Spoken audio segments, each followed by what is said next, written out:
The moment I settled into the driver's seat of the sedan, I knew. It wasn't just a car, it was an answer.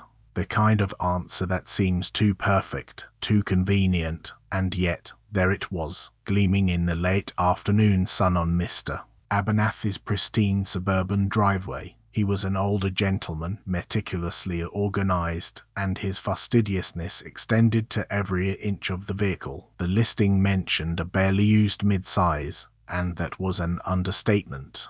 It had only seen 12,000 miles in 3 years, astonishingly low for its age. Most cars accumulate double that in half the time. Every seam, every piece of trim was immaculate. The leather, still firm and unblemished, had that particular scent of newness, not quite gone, but softened just enough to be inviting. No scuffs on the door sills, no crumbs in the console, not even the faint impression of a passenger ever having truly settled into the front seat. The back, pristine, looked like it had never even carried a grocery bag. He explained he was simply downsizing, that his wife preferred their smaller town car now, and this one mostly sat. I nodded, feigning casual interest, while my mind screamed, yes. The price, almost criminally low for its condition, sealed the deal. I handed over the check, keys exchanged hands, and I drove away, a satisfied tremor in my chest.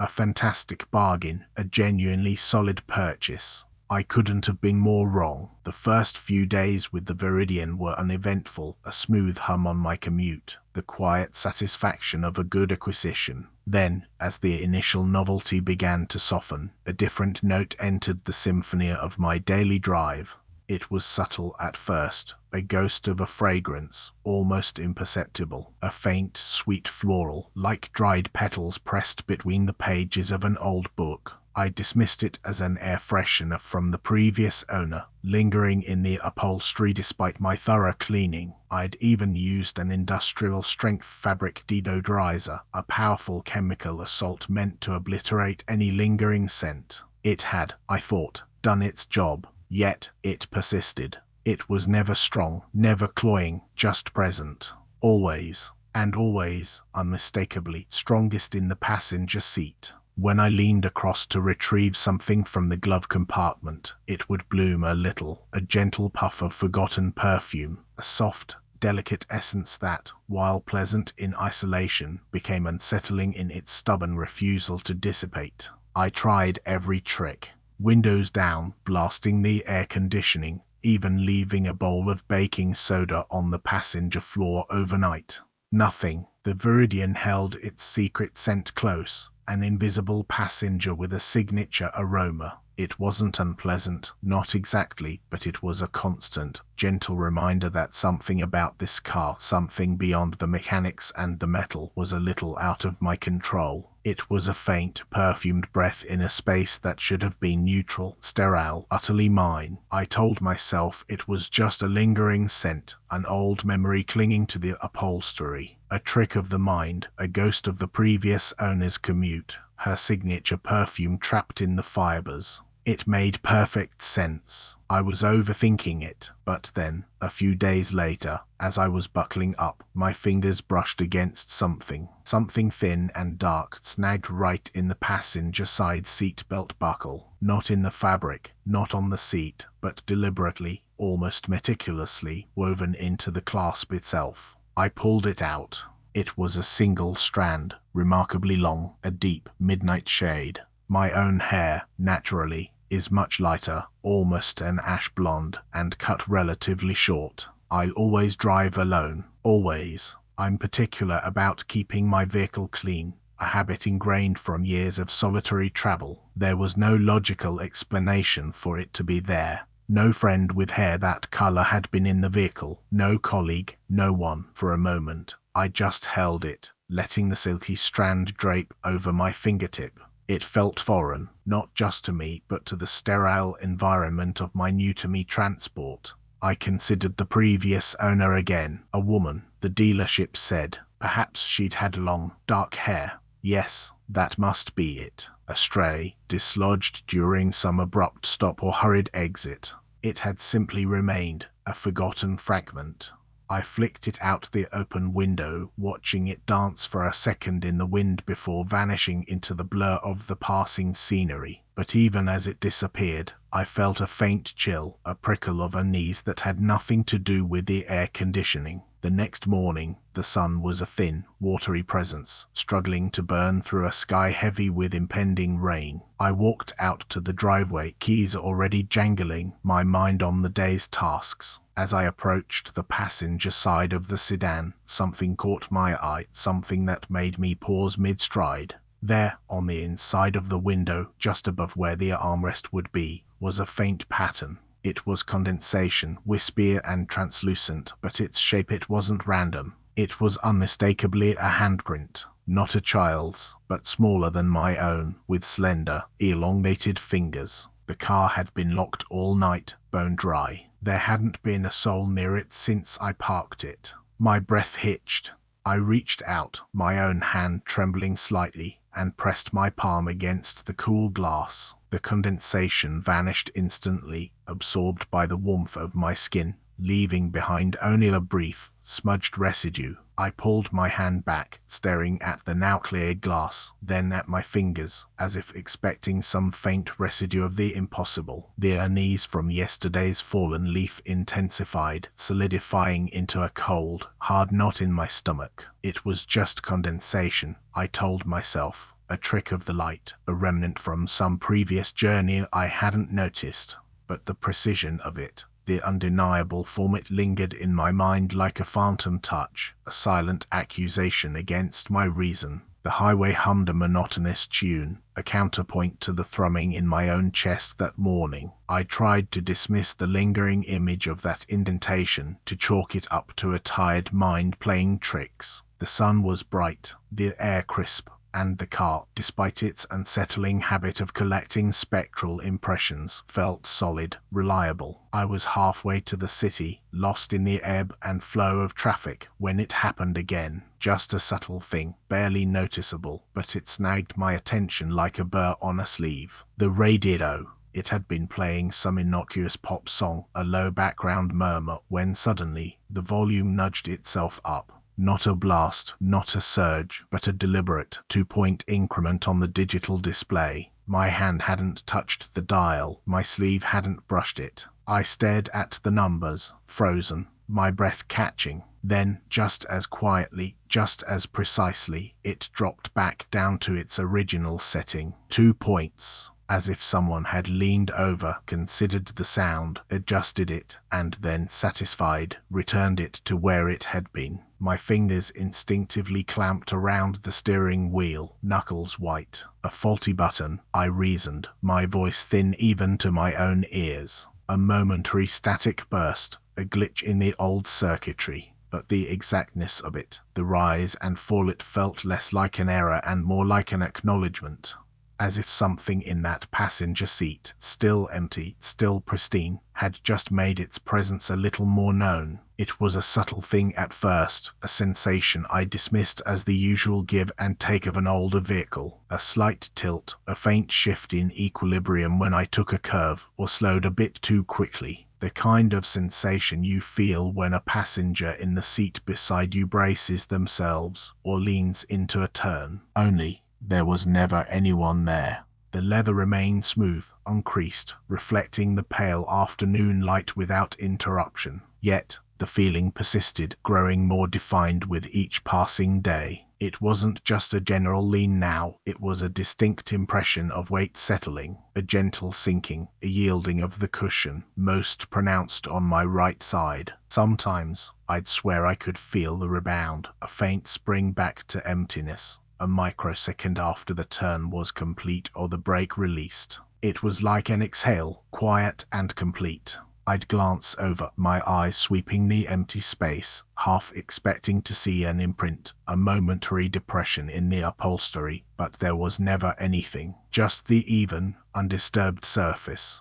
I started to anticipate it. Rounding the sharp bend near the old mill, I'd grip the wheel a little tighter, my muscles tensing not just for the road but for that familiar phantom settling beside me. It began to feel less like a car feature and more like a presence adjusting itself, making itself comfortable, like a silent companion, finally allowing its mass to be felt, a quiet declaration of its enduring journey in the adjacent seat. The peculiar weight in the passenger seat became a constant, an unseen anchor. I tried to dismiss it, to rationalize it as an overactive imagination fueled by too many late nights and the creeping suspicion that something wasn't quite right with my new acquisition. But logic, like a poorly drawn curtain, offered little solace against the growing chill that seemed to emanate from that empty space. It was a coldness that had nothing to do with the air conditioning. I started leaving the passenger door slightly ajar when parked, hoping the night air would clear whatever lingering strangeness had settled within. A foolish gesture, perhaps, but I found myself increasingly drawn to these small, almost ritualistic acts of appeasement or purification. One morning, as I climbed into the driver's seat, my gaze drifted to the passenger floor mat. Tucked against the worn carpet, partially obscured by the edge of the mat, was a small plastic toy. A car, faded red, no bigger than my thumb, with tiny, almost imperceptible wheels. My heart gave a lurch. I have no children, no nieces or nephews who ever ride with me. No explanation for how such a thing could have materialized. It wasn't just there, it felt deposited. A deliberate placement, like a calling card. The silence in the car deepened, no longer just a lack of sound, but an active, watchful quiet pressing in from all sides. The little red car, insignificant as it was, felt like a boundary crossed, a polite suggestion from a silent traveler who was perhaps growing impatient with my obtuseness. The peculiar sweetness in the air, a soft, cloying floral note, had become a fixture in the little red car. It wasn't always present, but when it arrived, it came with an undeniable presence, like an unseen hand placing a bouquet on the passenger seat. At first, I'd dismissed it as something clinging to the upholstery from the previous owner, some forgotten air freshener. But it waxed and waned with an odd, almost rhythmic insistence, sometimes filling the small cabins so completely it felt like I was driving through a greenhouse. It wasn't unpleasant, not exactly, but it was persistent. And then there was the other thing, a sound, or rather, the ghost of a sound. A breath, perhaps, or a sigh. It was always just beyond the reach of my conscious hearing, a soft friction against the fabric of silence that seemed to emanate from the empty passenger seat. I'd turn my head, straining, trying to catch it, but it would always dissipate, leaving behind only the hum of the engine and the unyielding scent of blossoms. It was the sound of something almost said, a word on the tip of an invisible tongue, a tentative offering that never quite solidified into meaning. It wasn't enough to scare me, not yet, but it was enough to make me pause, to listen a little closer, to feel the hair on my arms prickle in a way that had nothing to do with the temperature. The car was becoming less a simple conveyance and more a shared space, a small, enclosed world with an occupant I couldn't see but whose presence was becoming increasingly undeniable, increasingly expectant. The chill wasn't just in the air anymore, it was in my bones, a creeping certainty that this wasn't just my imagination playing tricks.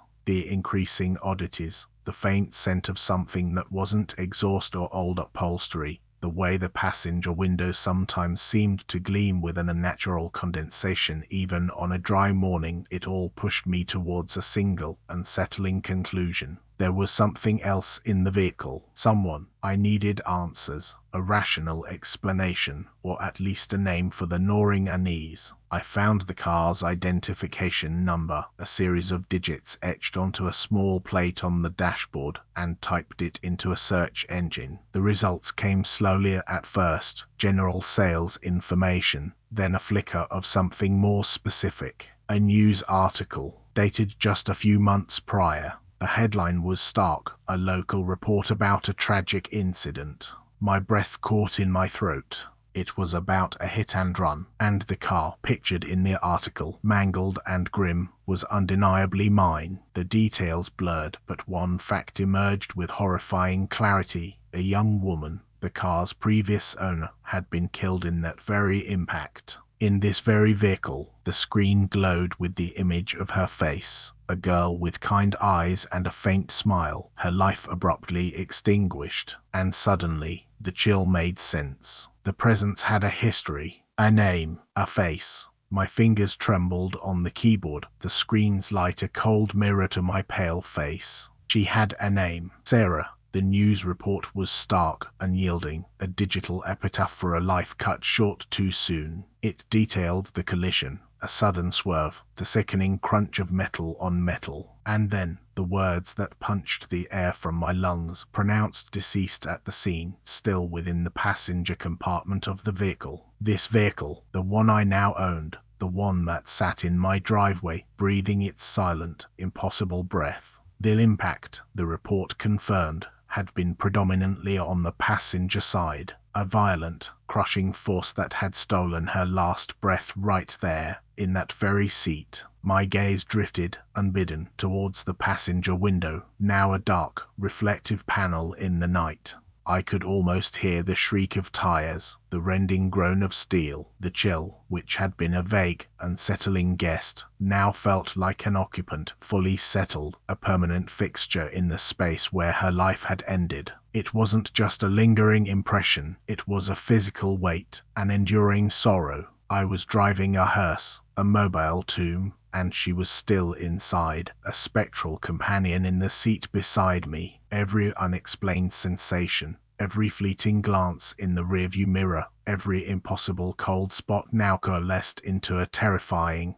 undeniable truth. Sarah was still here, her final resting place, my everyday commute, and the air in the car, once merely stale, now felt thick with the unspoken, the unshed, the unending. Her presence wasn't just a whisper, it was a silent, agonizing scream, forever trapped within these metal walls. It had become a ritual now, a grim offering I made each time I slipped behind the wheel. The passenger seatbelt. I'd reach across, my fingers brushing against the worn fabric, and with a soft click, I'd secure it. Empty, of course. Yet, in that simple, almost absurd gesture, there was a desperate kind of hope, a plea, perhaps, to acknowledge the unacknowledged, to give form to the formless, to strap down the unseen weight that had settled beside me, an invisible companion on every journey. The silence it created was different from the silence before. This was a silence that hummed with a strange intimacy, as if the act itself had tightened the bonds between us. I'd glance over, a quick, darting look, half expecting to see the fabric taut over a shoulder, the buckle pressed against a hip. But there was only the smooth, unyielding vinyl, the empty space, a stark, cold reminder of what was and what wasn't. Sometimes, in the periphery of my vision, I'd swear the car dipped slightly on that side, just a fractional give of the suspension, as if a presence had settled deeper into the cushioning. The air, already heavy, would grow colder, a subtle chill that didn't come from the vents. It would creep up my arm, prickle the hairs on my neck, a ghostly caress that left me breathless. Each mile driven became a shared experience, a quiet communion with the unliving. The road stretched out before us, an endless ribbon into a future I increasingly felt was not my own, but hers. The morning mist clung to the valleys, a shroud that mirrored the one gathering around my own perceptions. I remember that day clearly, a Monday, I think. The usual commute, the usual low hum of the engine, the usual unsettling stillness in the seat beside me. I was halfway to the highway, lost in the grey monotony, when my gaze drifted. It snagged, then froze. There, directly on the inside of the windshield, precisely where the driver's side wiper arced, was the mark. Not a smudge, not a smear, but a distinct, five-fingered imprint. It was fashioned from condensation, a perfect, ethereal handprint, as if pressed there from within the vehicle by someone reaching for the steering wheel itself. My breath hitched. The air conditioning had been off. The heater was barely a murmur, just enough to keep the interior comfortable, certainly not enough to fog the glass in such a specific, localized manner. It was colder outside than in, yet this moisture formed on the warmer surface, defying logic, defying physics, and its placement right in my line of sight, just below the rearview mirror, a phantom gesture of command. My hands tightened on the wheel, knuckles bone white. The road ahead blurred for a moment, then snapped into focus, but the print remained, shimmering faintly. It was a silent challenge, a new, intimate violation of my space. The unseen passenger was no longer content with merely observing. It was reaching, and I was driving us together wherever it wanted to go. The highway stretched ahead, a ribbon of tar unspooling into the moonless night.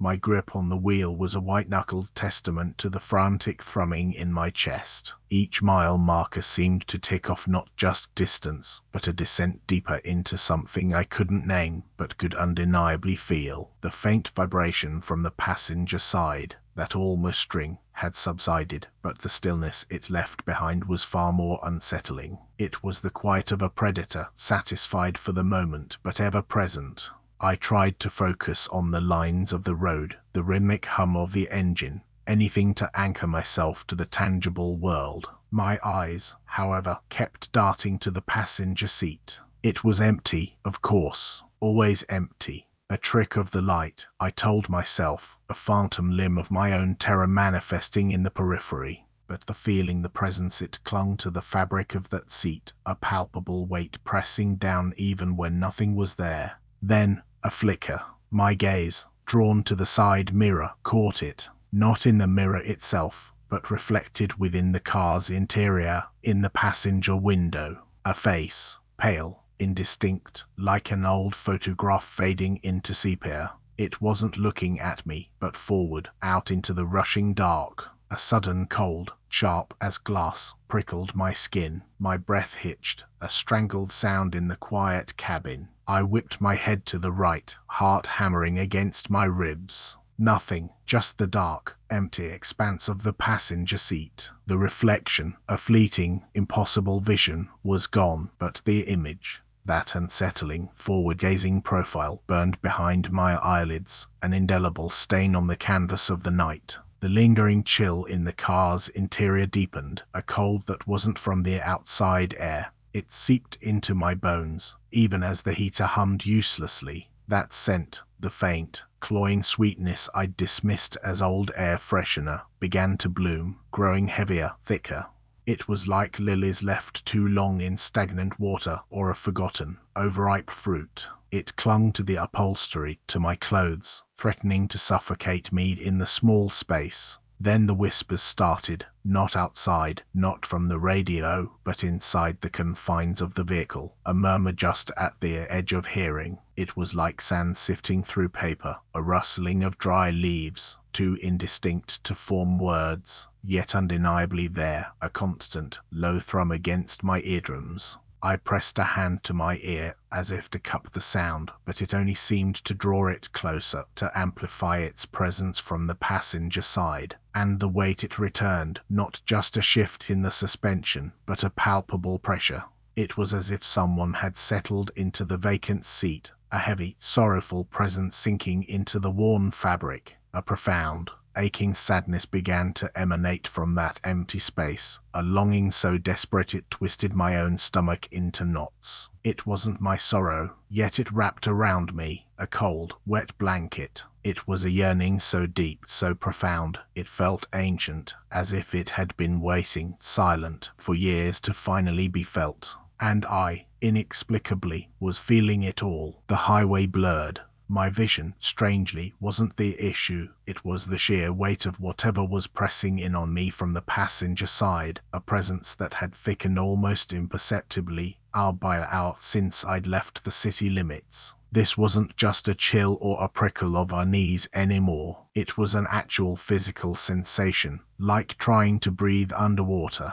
My chest tightened, and a wave of nausea, profound and unbidden, swept over me. I gripped the steering wheel so hard my knuckles turned white, fighting a primal urge to just bolt, to abandon the vehicle and run. But where would I go? What good would that do? The sorrow, I knew, would follow. It was inside the car now, yes, but it was also inside me. I had pulled over onto the gravel shoulder, the engine still humming. The rhythmic tick of the cooling metal suddenly amplified in the silence. The passenger seat, always empty, always a little too cold, looked vast and terribly lonely. A choked sound escaped me, a quiet apology I hadn't meant to voice. "I am sorry," I whispered, my voice rough. "What do you want? What is it you want from me?" The words hung in the air, swallowed by the overwhelming sadness that now permeated every fiber of the car, of me. It was a suffocating, ancient grief, and I felt utterly, hopelessly adrift in its silent, aching depths. My fingers, still clutching the wheel, felt a soft, cold pressure settle over them. It wasn't the brush of fabric or the chill of a draft. This was a presence. A gentle weight, like a hand, but one without substance, impossibly cold yet not unpleasant. Just there. And then, clearer than it had ever been, a sorrowful whisper breathed itself into the confined space, seeming to emanate from the very air beside me, from the seat that had always been empty. It was only one word, distinct and aching, a sound not quite human, not quite wind. Home. And I understood. My breath caught, a silent gasp. This wasn't a haunting I could escape, or a spectre tied to a place. This was a passenger, a companion I had unwittingly taken on, bound to the metal and glass around me, and now, by extension, to me. It didn't want to leave the car, it wanted the car to be its haven, its resting place, its home. And I was the one tasked with driving it, endlessly, nowhere and everywhere, until when? Until I, too, became part of the desolate journey? The weight on my hand remained, a constant, chilling reminder. The profound sadness that had filled the vehicle no longer felt external, it was inside me, a quiet, aching hum beneath my ribs. My heart, once a frantic drum, now beat with a dull, heavy rhythm, synchronized to a sorrow not my own. The road stretched ahead, bathed in the pale, indifferent glow of the dash lights, an endless ribbon under the indifferent stars. I pressed the accelerator, the engine a low growl. We had miles to go, always. And now, always, we would go together. Thank you for listening. If this story found you in the dark, subscribe and turn on notifications. A new tale waits every night.